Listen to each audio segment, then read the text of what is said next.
Warhammer 40k Rogue Trader. I played a little bit of this, but decided to do a let's play to see if anyone out there could help me out, get some tips, because I am terrible at CRPGs. But I figured this would be fun, get a good community going. Playing daring because everything at 0, you know, like 0%. The only thing I'm concerned about is the skill test difficulty modifier, because on normal it's on 30%, then on daring it's at 20, then on fair it's only one where it's on 0, but I guess daring will be the most fair setting up them all. Okay.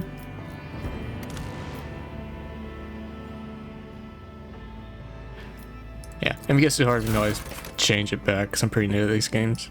But from what I've played so far, it seemed pretty easy. My custom character, obviously, going to Commissar, so...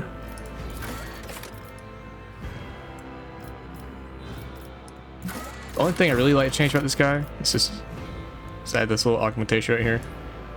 Here's like a nice little flavor to the text. I don't know if it breaks the lore of the Commissars, but I think it looks cool. Fit for the Von Valancius annals. Look upon the Emperor's faithful and tremble. Something of interest. For the glory of the dynasty. I am but a vessel for the higher purpose. Heresy grows from idleness. I'll bring glory to my bloodline. Macro cannons, volley! I guess we'll go with that one. That seems... Oh, sorry. Well, I guess we'll go with that one because it seems to line better with the Lord Captain leadership role. We need to add some tattoos. I like to put this back tattoo on him. And double sleeves. Oh, wrong arm. Okay, yeah, that confused me. So like, why are the those are on the same arms, but they're different. But they're different pictures. Yeah. Yeah, well, pretty sick. We're going Hive World for the Fellowship bonus, even though it takes a dip in willpower. Strength in numbers. Hive World characteristics gain +1 plus Fellowship bonus divided by 2 resolve. Or times resolve. There are 3 or more creatures, allies, enemies, and a 3 assault radius.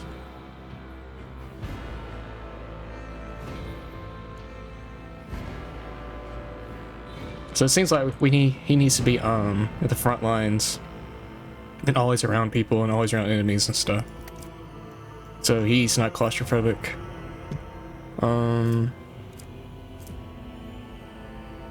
Yeah, so this is the one we're going with just for the Fellowship bonus, agility, and camaraderie. Of course, because there's this checks go with your Fellowship. Commissar, obviously because of the picture. It looks pretty sick. I prefer this red over the other two. So I'm gonna go with that. And everything on. From what I've played, the armor and stuff doesn't actually affect the outfit. So that's pretty sweet. So he's always gonna look like this, which is pretty cool. Except the headgear, if he wears like glasses or something, it'll show up on his face, but everything else doesn't affect his attire. So he's always have that aura around him. So this is pretty funny. Abelard always gets upset when you shoot him, and says some pretty funny dialogue. But yeah, so this is gonna be our leader. He's gonna be buffing everybody with the adult costs and the iconic sidearm. It's a BS bonus. What's that? Ballistic skill. Okay, so it looks like we need to level up the Fellowship, ballistic, and ballistic skills.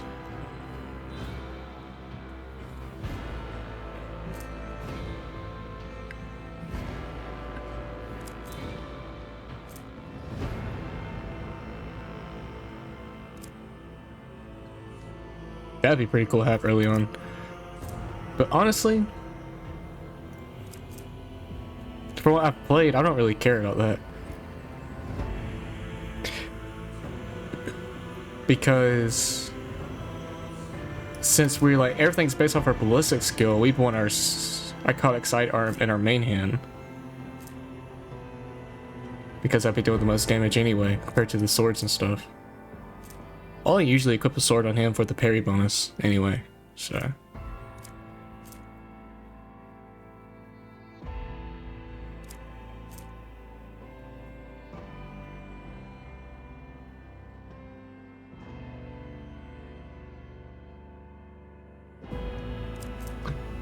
An ally remains in combat after being attacked with the ability at all costs. It then kills the enemy while under the effect. They'll regain 30% wounds, which is your health. Loss due to at all costs is temporary wounds.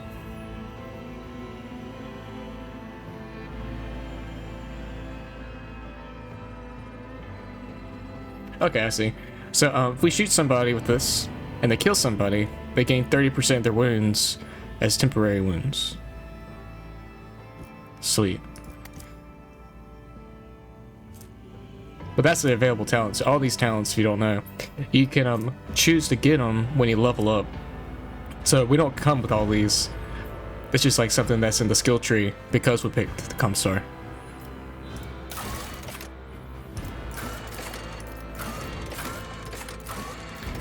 I like to do the illustrious glory because the coercion stat help us help out in dialogue. So coercion, it represents a character's talent to manipulate other people through intimidation and reach, or through intimidation, reach their desired goals via threats and pressure during dialogue. So yeah, that would be pretty good. Then our darkest hour. Oh, which one do I like?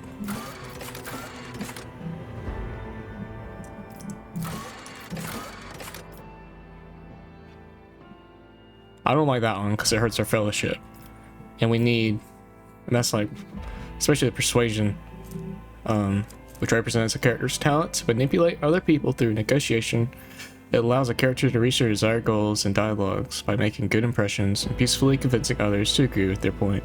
So I like that for dialogue checks, which all my RPG characters like to make. I like them to pass all the dialogue checks. So that is not what we want. We could choose this one because I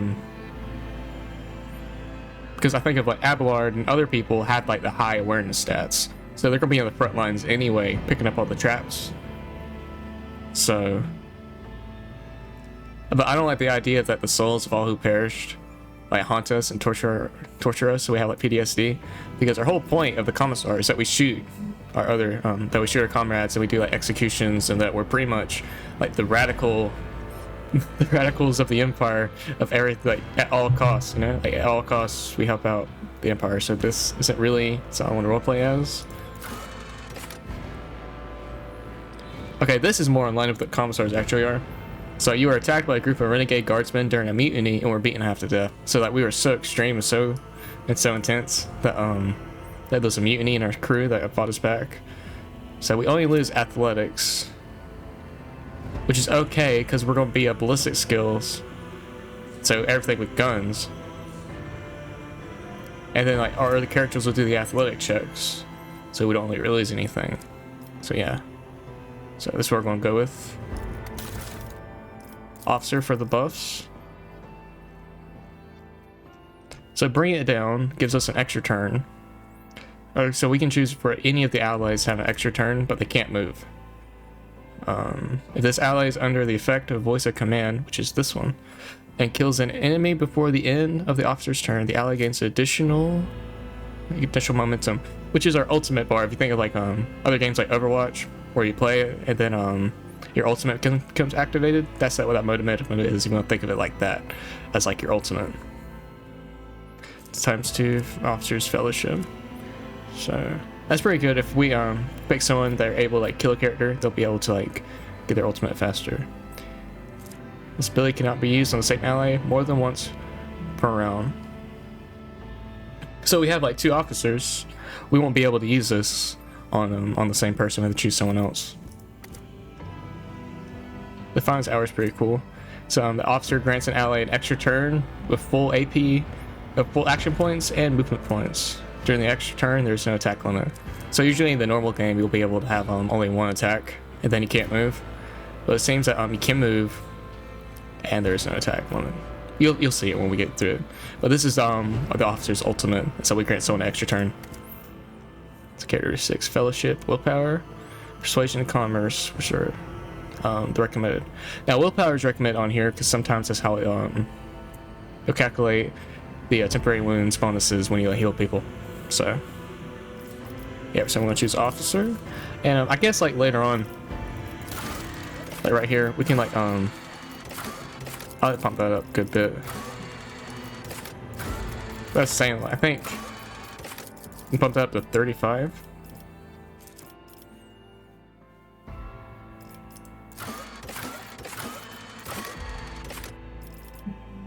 I think that's all we can do. So that way, it's not too bad. It's just a little lacking. And everything else is pretty good.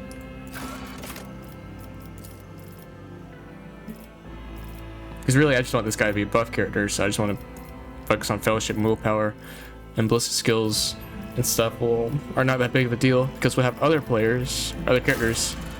They are damage dealers.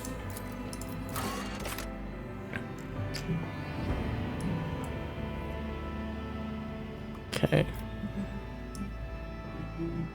I guess I'll go with this one because I paid for it a long time ago, but never actually used it. This was like something from Despicable Me, so it's a little too cheesy for me. So, we'll go with this one. I really don't know what to name it.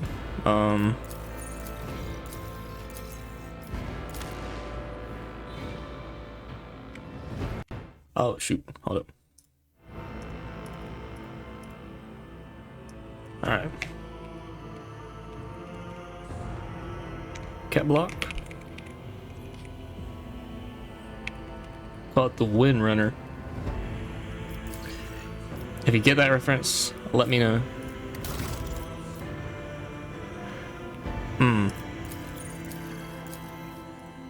Old Jabez. Sounds like an Old Testament name. Barnabas. Or Thezi?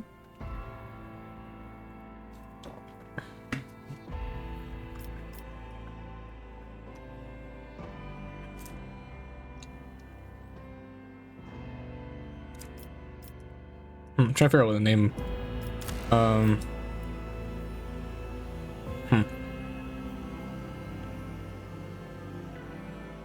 How about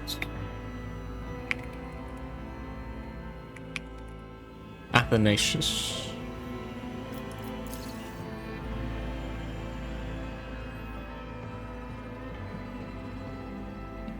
Yeah, I think that fits.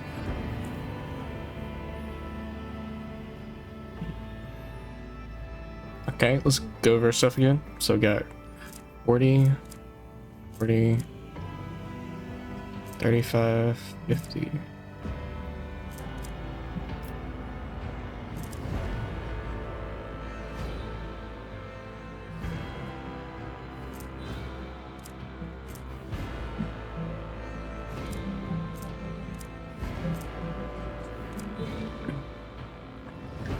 All right, that looks good to me. So let's hit apply and let's get this playthrough started.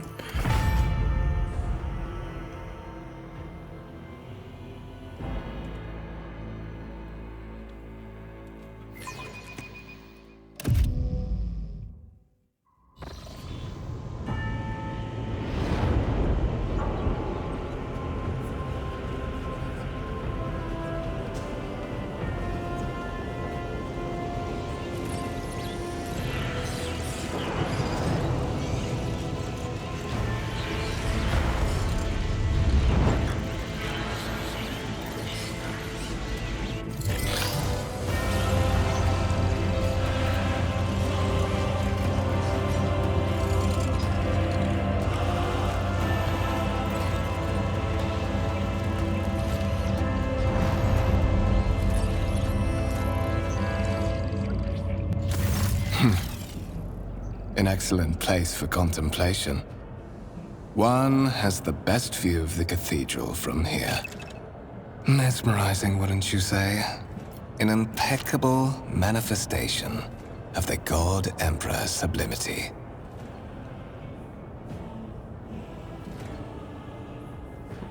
Truly, an awe-inspiring sight. That is the purpose of all temples to the God Emperor, to inspire awe and reverence. For it is the duty of his servants to persevere in their tireless service until they are presented with the chance to give their very life for the master of humanity.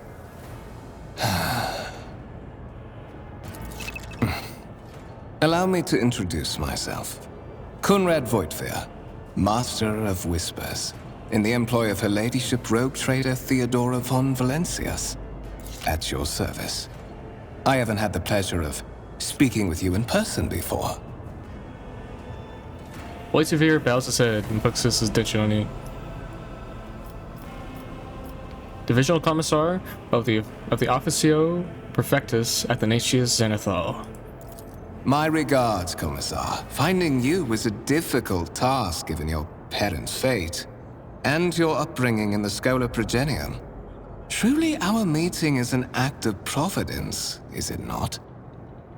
Voigtveer smiles faintly, but you're not sure if it's directed at you. I will be frank with you. You may forget your past titles, no matter who gave them to you, or what their origins are. From the moment you and the other candidate were brought aboard this void ship, your fate changed. You now serve Lord Captain Theodora von Valencias, and carry the burden of an heir of this house.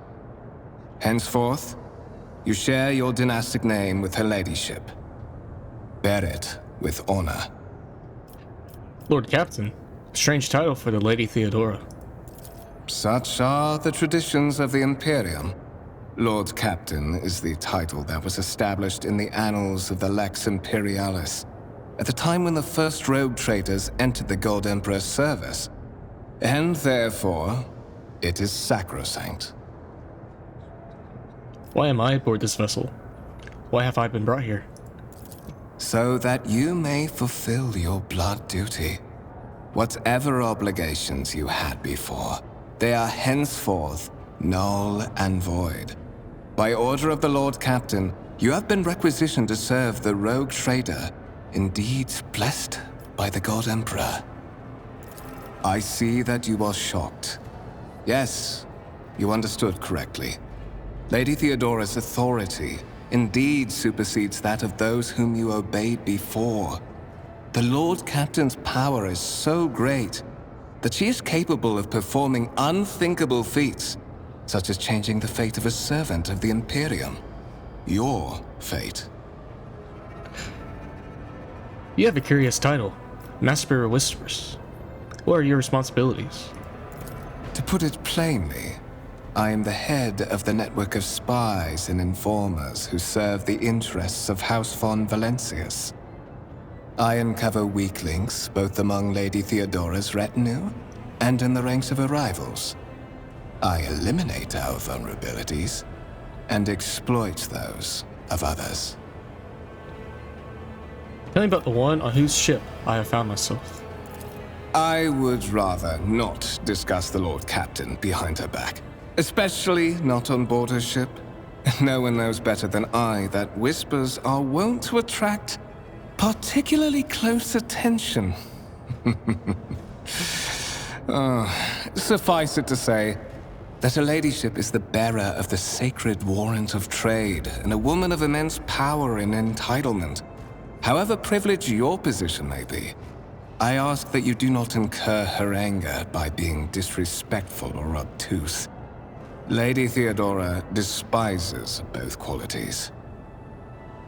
You say I'm one of the rogue trader's heirs, so is there another candidate? There is, and you will meet him soon enough. I assume you had some goal in mind when you decided to seek me out. Let's address it. But of course, I have come to invite you to a meeting with Lady Theodora. I imagine you have many questions for your patroness, and I'm sure she has just as many questions for you. It is regrettable that you haven't yet had an opportunity to speak. It has been an arduous voyage thus far. The Lord Captain and Master Edelthrad von Valencius are conversing on the observation platform. Let us join them there.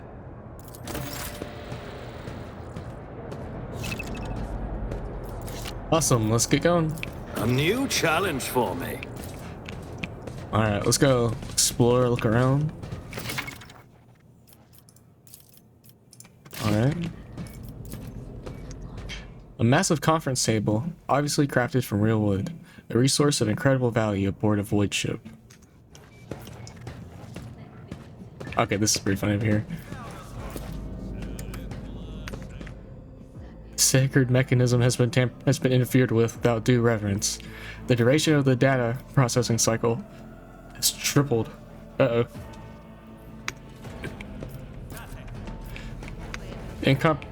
Incomprehensible information is displayed on a large screen above the cogitators. You can make out references to unfamiliar systems and worlds among the numbers and logistic symbols. Anyway, sorry if I can't pronounce these words. Warhammer has some pretty odd vocabulary systems. Or vocabulary semantics, whatever you want to call it. I won't tolerate weakness. Lay people interfering in the operation of the sacred mechanisms disturb the machine spirits. In the name of the Omnissiah, refrain from any further profane acts. So in this world, people kind of forgot how technology works. So you have like these engineers and these technomats, and they kind of like worship the machines, and instead of seeing them as like parts of a system, they think there's a spirit that embodies each of these. And sometimes that's true, but most of the time it doesn't. So it's just that we're so far in the future that our knowledge of technology has lost, and that we kind of mystify it, which is a pretty cool concept if you ask me. Let's check out over here. Let's talk to this guy. The crew member is hard at work, bowing his head in fear and avoiding even looking at you. So it's a pretty tough job. Tough workplace. Victory awaits! What's this? Candlelit altar with a copy of the 2348th volume of the Lex Imperialis, the Codex of the Sacred Laws of the Imperium. Wow, that's a lot of rules. Oh. Okay. Did I talk everything? Yeah, let's quick save. I guess I was saved. Come on, Conrad, it's good.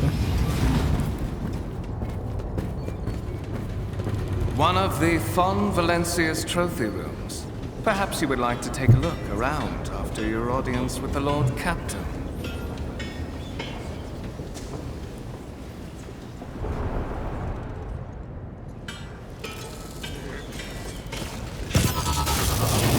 What's happening?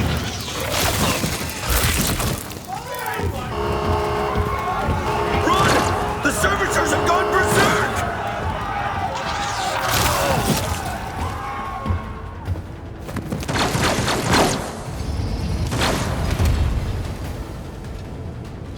Feel my wrath!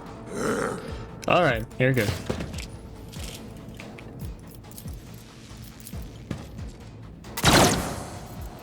Let's speed this up.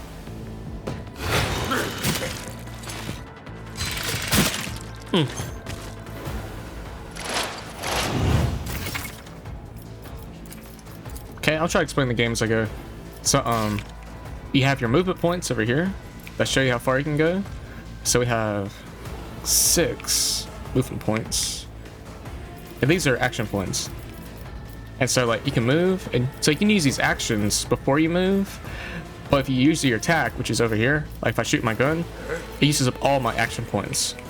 So unless you don't plan on moving or anything, it's best to move and get in position before you attack. So we'll come over here. You see?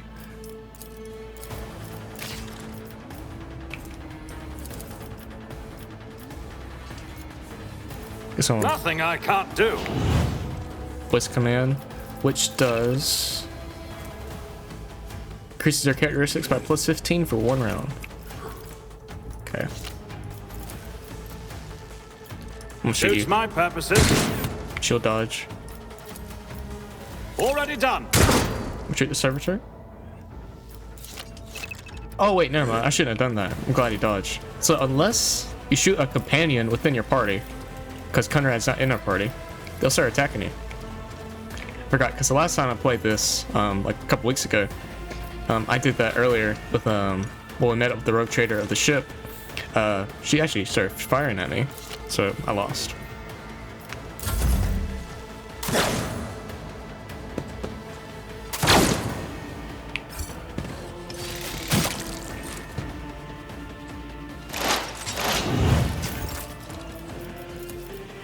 Okay. It's attack opportunity, so if I left outside this red circle, it gives him an attack opportunity to attack me. But I don't plan on moving, so we're just gonna do this. Nothing I can't do. Point blank. And I don't think pistols, I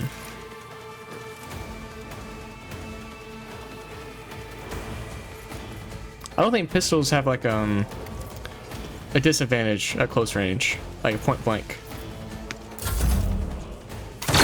But I know rifles, I think shotguns do, but shotguns might not. Well, you'll see that more when we get through the game.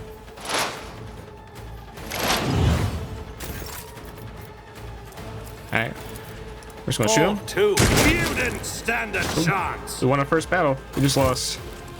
I can scarcely believe it. What I'll do like this. suspiciously poor timing for such an accident. Servitors malfunction on the officer's deck at exactly the same moment when the rogue trader and her heirs are gathered here. I have blocked all passages between the upper and lower sectors of the residential decks. If this is a deliberate attack, it should stop the culprits from advancing their plan. Without taking his eyes off the bodies on the floor, Voitivir removes the vodcaster from his belt and speaks with a few quick orders into the device. Then he turns to you. So the vodcaster is a piece of technology used to communicate over short distances or to record sound. So you think of like walkie-talkies. Well, there's a twist to these. You'll learn about it later. Man. Yeah, so in this world, human life is not valuable whatsoever. So you can see where like all these workers just died, and no one really cares.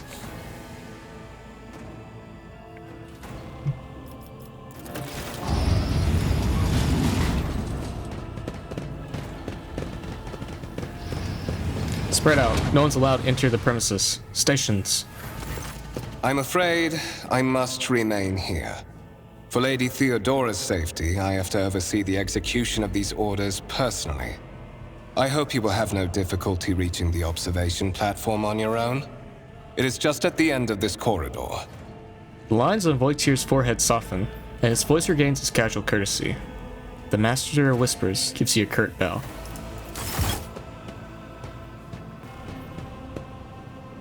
Guess we're on our own. Alright. Can we leave these guys? No.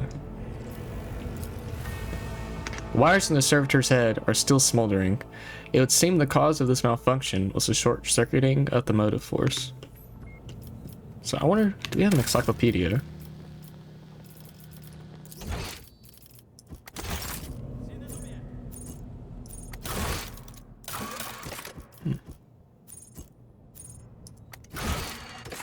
Okay, here it is.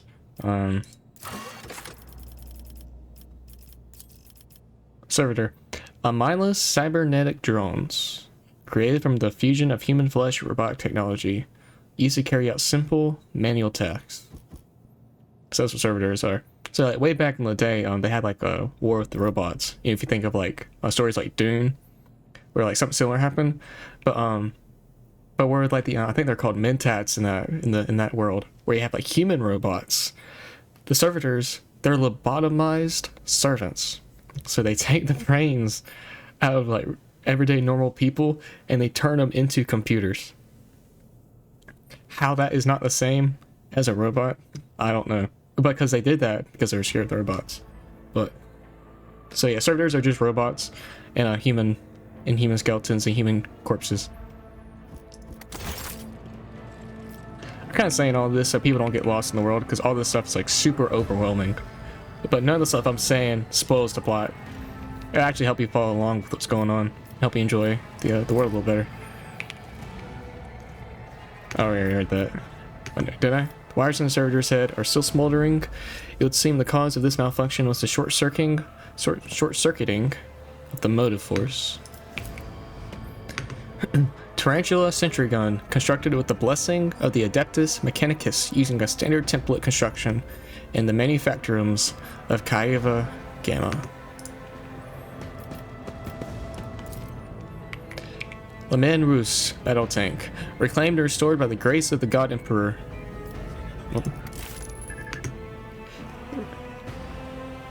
The first to breach the capital walls during the pacification of the Vortex Chon.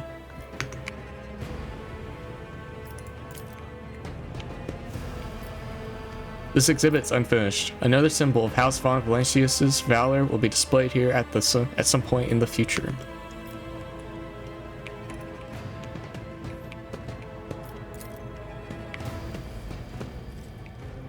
A violet alloy, which upon closer examination turns out to be a handcrafted object. Symbols carved with a primitive tool are visible on the surface. A black shard resembling obsidian. If you look closely, you can discern a strange, barely perceptible glow inside the artifact. Follow my lead. A massive golden amalgam, interspersed with sparkling particles. The stone on the pedestal is no doubt solid, but its surface shimmers and changes hue, as the stone has captured a piece of turbulent sea within the rock. A strange object that resembles sea coral. The porous surface is pitted, a sign that has been underwater. A gray-green crystal with white veins. A low hum can be heard coming from the artifact. Alright, everything. Let's get going. First, quick save.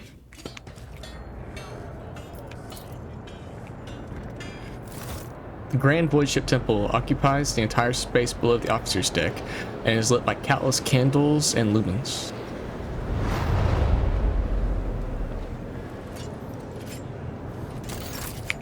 Alright, that guy said something. If you see, if I see you raise your head again, I'll hand you over to the tech priest for servitorization. So yeah, back to as I was talking about the servitors, they're robots in the husks of the lobotomized humans.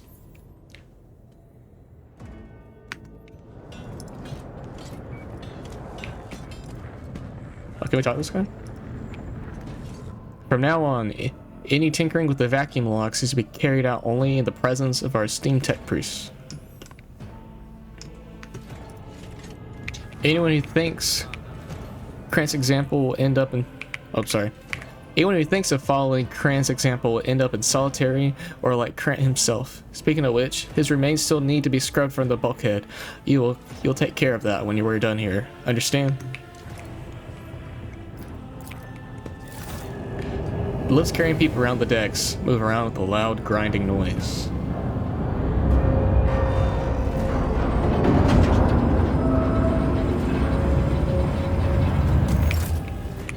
None shall stand in my way.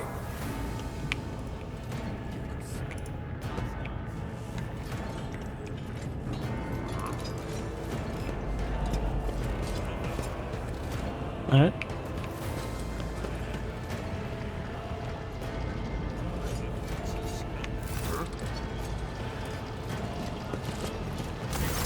That is simply irrational, Lady Theodora. Assimilation into the trade structure would be political and economic suicide. Practically an admission of heresy. Then suggest an alternative that will satisfy me. I have described the situation. No worse than my seneschal could have done. Make a decision. What will you do with Ion 6, Edelthrad? Oh, sorry, I did not read these. So Edelthrad, says the man dressed in peculiar garb, his voice tight with tension. His face, half of which is covered by sin skin, is twisted in a grimace of displeasure and disbelief. So I guess that's a synthetic skin. The tall, gray-haired woman pins him with her gaze, her cybernetic face flashing with crimson. So, survey the room. So, our first impression of Edelthrad, who appears to be about 30 years old, is of parchment-like skin stretched over a tightly bundled mass of sinew, implants, and bone. The nervously twitching fingers, face twisted by a slight tic, and the jerky movements are all signs of some illness or defect that's taken over his physical form. Well, that's pretty gross. In stark contrast to Edelthrad, Theodore von Valentius features... In stark contrast to Edelthrad, Theo von Valentius's features appear as if they were carved from marble, eternal and indestructible. Head raised high, proud posture, hands clasped casually behind her back. Everything seems to emphasize the difference in status between her and Edelthrad. Next to the two of them, you see two more men. One is a gray-haired officer of impeccable bearing who is studying the contents of his data slate. The other is a behemoth bristling with holsters and baldricks, containing all manner of weapons. Our second candidate has joined us. Approach and give me your answer. The dry female voice and the powerful feeling of being watched force you to look at Theodora. The rogue trader is looking straight at you, and her gaze, like herself, is predatory and oppressive. Consider this hypothetical situation. Ion 6. A new world on the fringes of the Coronis expanse. High seismic activity, regular magma eruptions, metamorphic rock deposits, prospects for large-scale mining. The world is populated by natives who worship some heretical underworld spirits that protect those who offer them sacrifices. Flights of fancy, you might say, but attempts to install ore extractors have failed for the second time. The mining crew sent to the planet's surface simply vanished overnight. My question to you is, what would you do with this poisoned treasure? Well, let's check out our options. But spirits could well be the native's name for dangerous aliens. I would first verify that it is indeed the case, and if the population of Ion 6 engages in Xeno worship. The real question is, like, how careful is our commissar actually in his planning? Because I can see right here, it says, I'm a former commissar. I will continue sending in more people, one crew after another, until someone succeeds in their service to humanity, and the conquest of Aeon 6. I mean, that's pretty extreme. These reports of spirits certainly sound like evidence of heresy. However, I would put my interests first. No matter what means I would have to use, the riches of Aeon 6 would be mine. Aeon 6 lets you purge for the good of the Imperium. I shall exterminate the heretical beliefs and otherworldly powers that rule the native apostates. I do not know. Oh man, such incompetence.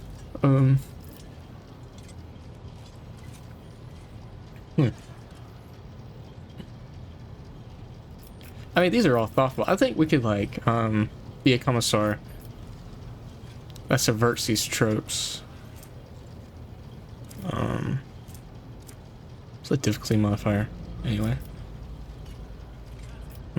Oh, to explain the skill checks. So, I think the lower the number, the better. Because, in regular D&D, you roll a D6 or a D20. I think it's a D20. And Rogue Trader, in this tabletop system, you roll a D100. So you actually want to roll a smaller number. So 35. I think, I don't know. I'll have to follow up what actually happens here. I just know that I just passed him. If anyone in the comments knows how these rolls work, please explain it to me. And I'll try to figure it out.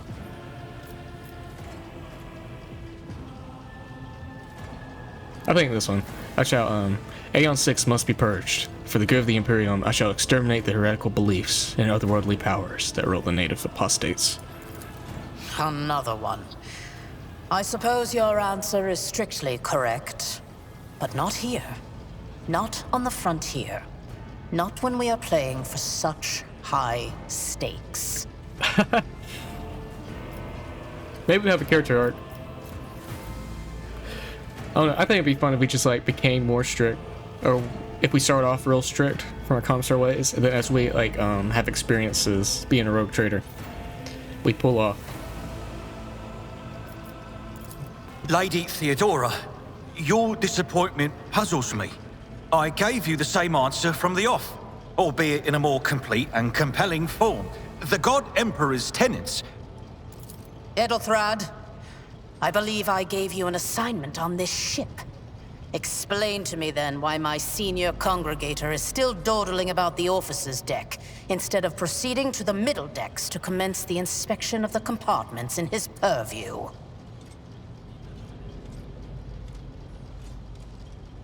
Oh, I can't read these, but they don't really matter. Theodore's tone renders him silent. I beg your forgiveness, Lady Theodora. Your presence has such a profound effect on me that I well forgot the time. Edelthrad bows ceremoniously and takes his leave, without sparing you another look. So, why are you here? Theodora's gaze follows him as he leaves, then she turns to you. Oh, is it not you who sent for me? You have ceded the opening that was offered to you in a woeful display of meekness. Admittedly, this tendency is equally strong in all who toil in the Emperor's service. Immutable hierarchy, absolute obedience, lickspittlery, compulsion to please. I value none of these things. From the moment my envoys came for you, the terms of your existence changed. Man, that's a good line right there. Theodora scoffs. My name is Theodora von Valancius Massimo of Scaris. I am a rogue trader in the service of the God Emperor of humanity. And my rights and freedoms are vindicated by a most sacred relic. The warrant of trade, kept aboard this very vessel. Mine is the honor to venture into the darkness, beyond the Imperium, and carry humanity's light where powers wicked and heretical reign, and bow death and ruin to us all. It is my decision alone to determine the fate of whatever I find past the bounds of the explored void. Every world I discover, along with all there is to find thereon, resources, people, riches, and mysteries, is mine by right. I command millions of lives, rule over numerous planets, and possess fortunes that no planetary governor or commander could dream of amassing. And you are one of those with von Valancius blood in their veins and a rightful claim to this inheritance when the hour comes.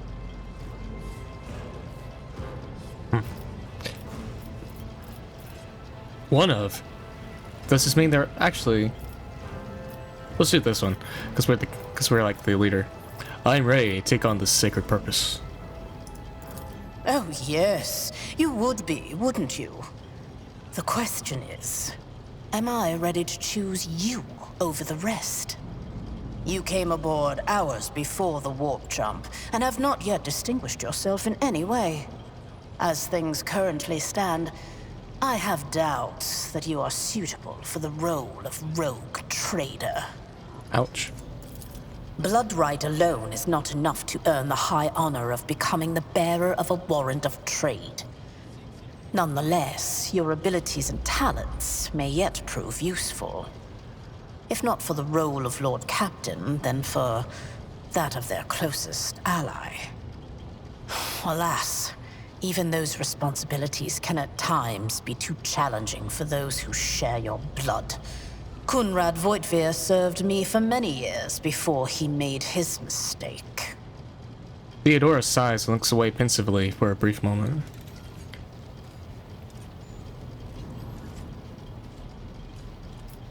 One of. Oh, I guess we have to do it anyway, so I'm glad I picked the other one. One of. Does this mean there are other heirs? Naturally. Some have yet to arrive on board, but you have had the pleasure of meeting one of them. Ethelthrad may be somewhat disconcerted by the scale of the responsibilities that may potentially fall upon his shoulders. However, I have a good feeling about him as a candidate. If you're satisfied with Ethelthrad, then what sense is there in having this conversation? Why are you wasting your time on me? Impatience. I am rather fond of impatient people. They are not as quick to resign themselves to circumstance and more eager to show initiative. Even if I do choose Ethelthrad as my successor, I will still require loyal advisors.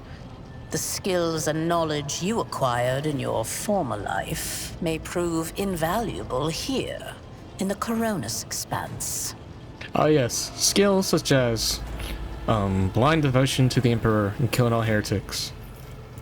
Once, you were a commissar of the Imperial Guard, a political officer who was not afraid to face his own death or to send his underlings to theirs.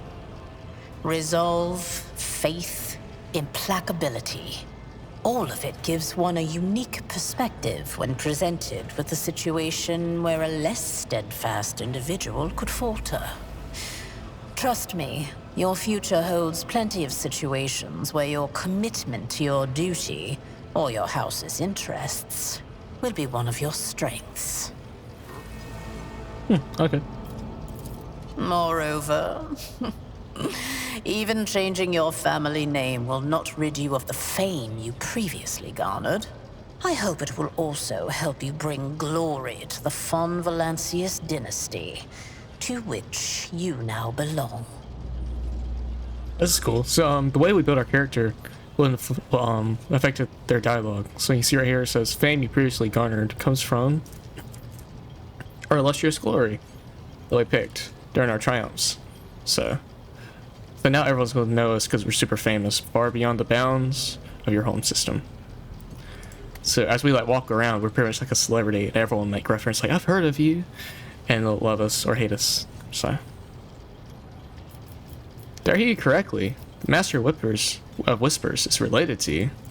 His kinship to me is most distant, as is yours.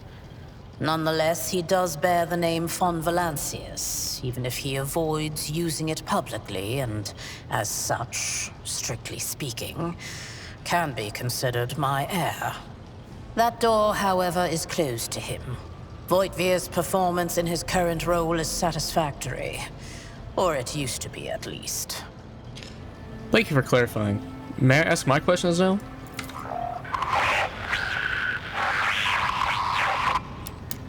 I have some time before the navigator gives the signal to initiate the void ship's translation out of the warp, and my presence is required on the bridge.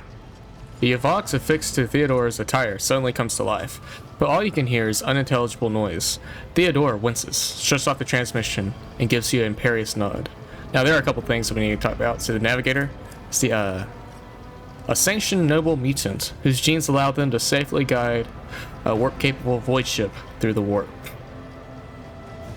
So the navigator is an actual person. It's not a machine or anything, or like autopilot. And the warp is an alternate dimension of pure energy and madness, existing as a mirror to real space. Also known as the Imperium, as the Immaterium, the Imperium, the Aether, the Sea of Souls, or warp space. Navigator, translation, what are these things that you speak of? Sometimes I forget that people without direct access to a ship's bridge may not know the first thing about how a void ship travels between the stars. Vessels such as this one are capable of leaving real space and traversing into the warp, an otherworldly dimension of cruel and unthinkable forces. By entering it under the protection of the Gellerfield, we shorten the route to our destination, crossing distances that would require hundreds of years in a matter of weeks instead, sometimes in days or even hours. That is how humanity spread across the galaxy. That is how we were able to build the Imperium, which spans millions of stars. An incident took place on the officer's deck. Some servitors went berserk and attacked the crew. Is that so? Perhaps the technomats were careless during maintenance. Or it could be the warp playing tricks on us in spite of the Gellerfield. Or perhaps there is something to all the stories about the ship being possessed after all. Lady Theodora, for the God Emperor's sake, surely you do not intend to start repeating idle rumors spread about by uneducated riffraff. The gray-haired officer gives the rogue trader a look of cautious disapproval. Enough, Abelard. Such hearsay amuses me. Idira eagerly retells me everything she learns from the whispers of her unseen advisors. This ship is ancient. It has enough hidden nooks, malfunctioning cogitators, and unused compartments to make ignorant folks speak of specters dwelling inside the bulkheads and plotting against those who yet live. So these cogitators, they're the computers. Where's your ship headed? The Rykad system, the domain of rogue trader Winterscale, one of my peers and rivals. Besides me, 2 other rogue traders exist in the Coronis Expanse, and each of them possesses resources comparable to mine. Perhaps you will one day assist House von Valancius in surpassing both of them in affluence and splendor. So the Coronis Expanse right here is where the game takes place. A scattered, poorly explored region on the frontier of the Imperium, full of fearsome Xenos, treasure, heathen worlds, and the echoes of ancient doom. So we're pretty much like Star Trek. We're pushing the frontier and exploring the space that the Imperium hasn't conquered yet. So it's just where we're trying to conquer and settle. I set the course for Rykad on the demand for a very specific reason. Perhaps I shall yet apprise you of the purpose for this voyage, but now is not the time. What are my current responsibilities? Observe, learn, absorb. It will take time for you to find your bearings aboard this vessel and in your new position. Eventually, I will find a post that suits you as I did for Edelthrad. Until that time comes, consider yourself my aide. I don't think a commissar would do that. This is pretty much the only thing I've been exposed to. But from what I know about like their dogmatic, hard resilience and grit, I don't think they'd be kissing her boots. Maybe someone else like manipulative, like because there's other like origins like a crime lord. If we play it as a more narcissistic, manipulative character, I guess we could pick that one. Or if we're just a coward, we could, but I don't think that's what we're gonna go with. In that case, I shall head to...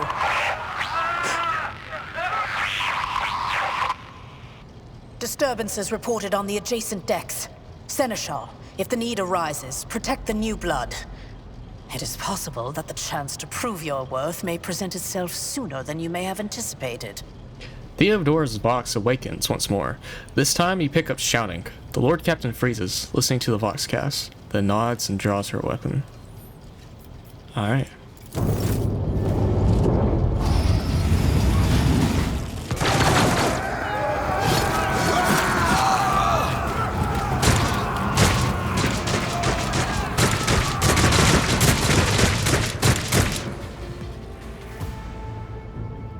Submit, and you'll die quickly. Your Emperor won't Alright, save you! everyone rolled initiative, which is on the turn order of everything. So Theodora rolled the highest, so she's first, then Abelard, then Mort, and so on and so forth. It looks like we have the lowest score amongst our allies, but that's okay. We can't do anything here, so start the battle. Emperor, protect me! Okay, let's get this up. Tried and tested tactics are the best one. Brace yourself, Abelard! I serve the ruinous powers! Alright, yeah, so you have cover. You'll not receive a bonus if they attack you from anything that's not covered. And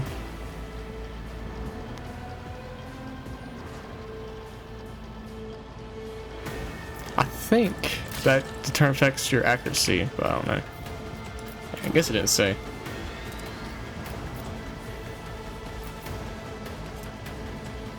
Okay. What did Theodora use? Like our stats effects. Permanent. Plus 50 ballistic skill until the end of combat. Sweet. So.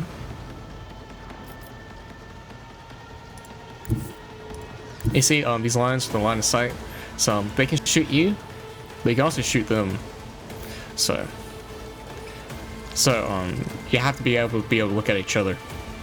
Because if not, then you're not going to be able to attack as much people. So we'll come over here and get behind cover. So their line of sight on his.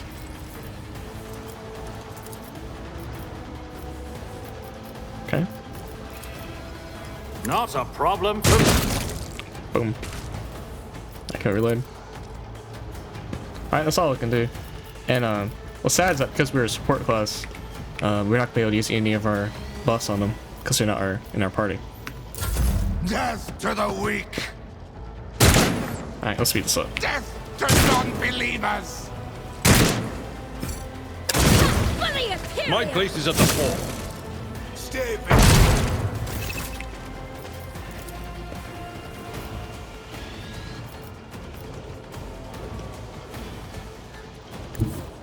Never wavered in the face of adversity.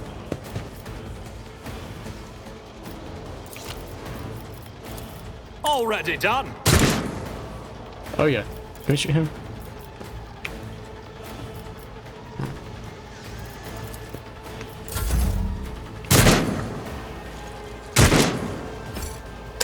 That's gonna hurt. One fewer target. Alright, well, we won.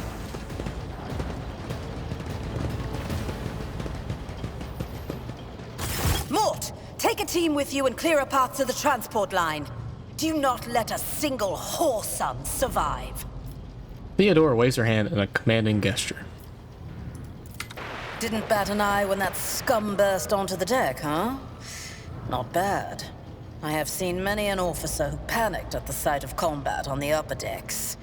The false sense of security offered by their position makes them that much more vulnerable to the harsh realities of warp travel. She looks at the Vox in her hand. All I can hear is lifeless static. What is happening? From what we have seen, I can speculate that we are dealing with some variety of madness induced by warp travel. Such episodes are not uncommon among voidsmen who have found themselves outside the boundaries of real space, though such episodes seldom spill onto other decks. Oh, the casters are not working, or have been sabotaged. Either the warp is toying with us, or someone went to great lengths to cut the ship's communications. I will need a direct channel to the engine seer Prime before I can get a sense of what we are up against. Whatever it may be, keep your weapons at the ready. I imagine it will be some time before we no longer need them. So, Engine Seer is a tech priest whose specialization is the maintenance and repair of sacred machines. So there's a whole religion based off these computers and machines, and they're pretty much the only ones that can, like, quote, talk to the machine spirits and repair everything. So, they got all, they're the ones with the last knowledge of, like, technology, even though what they have is kind of skewed and lost in time. How could there be armed people in the ranks of the crew? Who would dare to attack the Lord Captain?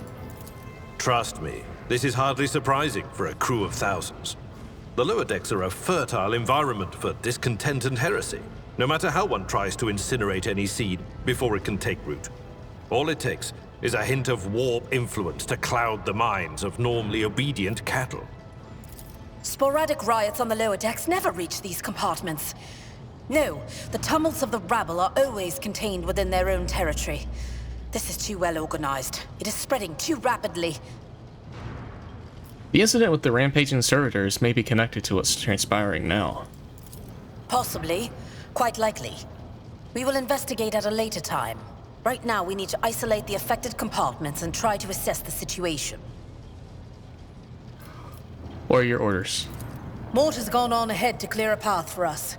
If you want to make yourself useful, go after him and see if the Arch-Militant requires aid. And be quick about it. Alright, sounds like a plan.